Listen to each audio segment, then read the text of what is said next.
So mayong hapon kinatuntanan mga igsoon. So ani na sa pako nga magkaistorya sa inyong atubangan o salamat salamat ko sa Dios nga gitagan ko niya pribilehiyo aron sa pagsulti niini nga daghan pang makadungog sa mensahe sa Dios. Una nga diri to makita sa Romans chapter 10 verse 17.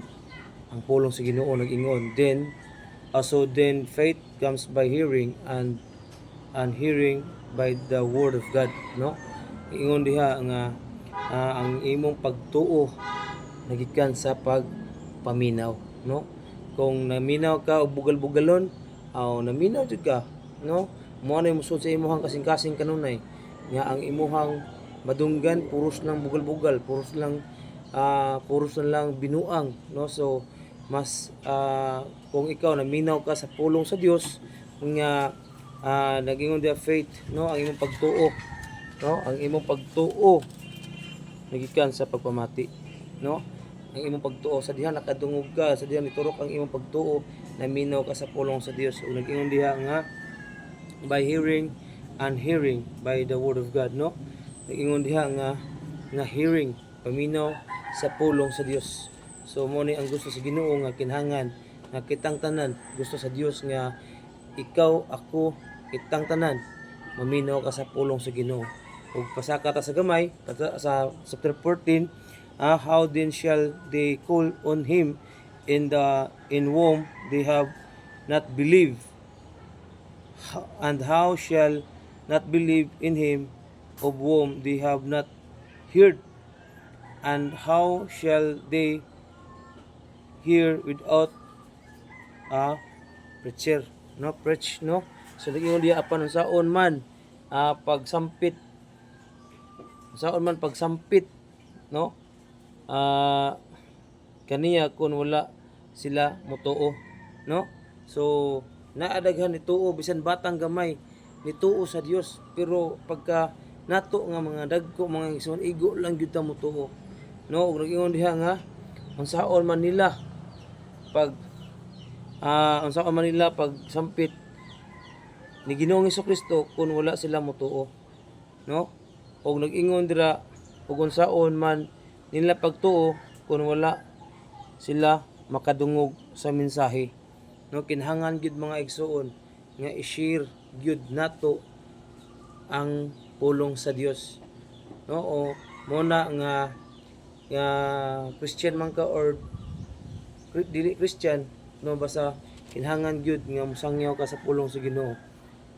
Og nag-ingon diha nga ug unsaon man nila pagkadungog kun walay magwali, no? Og nag-ingon dira nga sa mensahe, no? Unsaon man pagwali sa mensahe kun walay gipadala nga means magwali sumala sa kasulatan.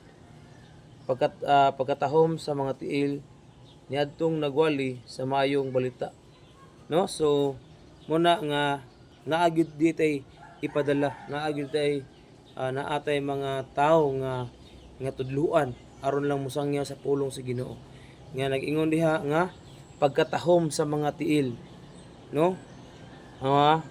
Man to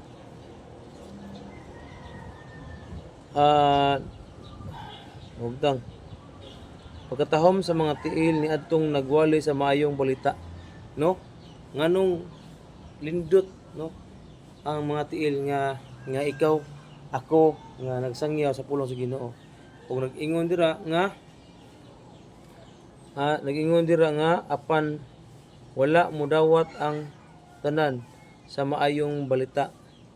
Si Isaias miingon, Ginoo, kinsay motuo sa among giwali, no?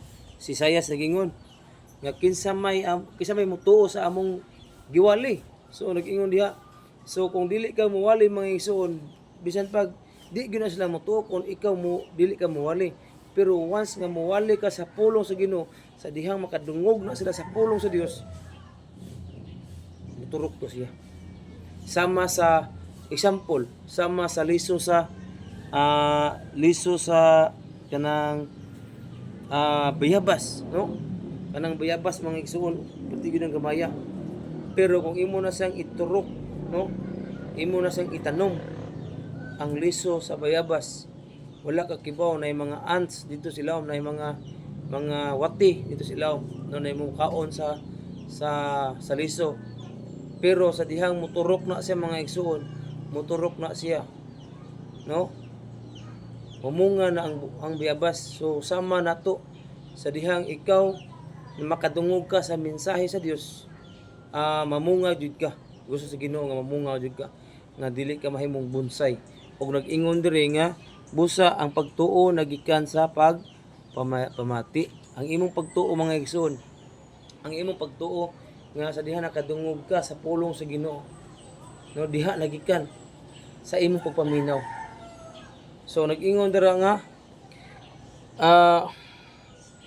sa mensahe og ang nabat og ang nabati nagikan sa pulong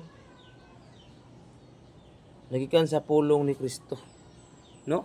So nagikan sa pulong ni Ginoong Kristo mga igsoon. So mo na gusto sa Dios nga isang yaw ang pulong sa Ginoo. Og daghang salamat mga igsoon nga sugod karon kung nakadungog ka aning mensahe, isulti si Jesus Christ sa imong kinabuhi. Kay haron ikaw ug ako kitang tanan mukuyog ka sa Ginoo, no?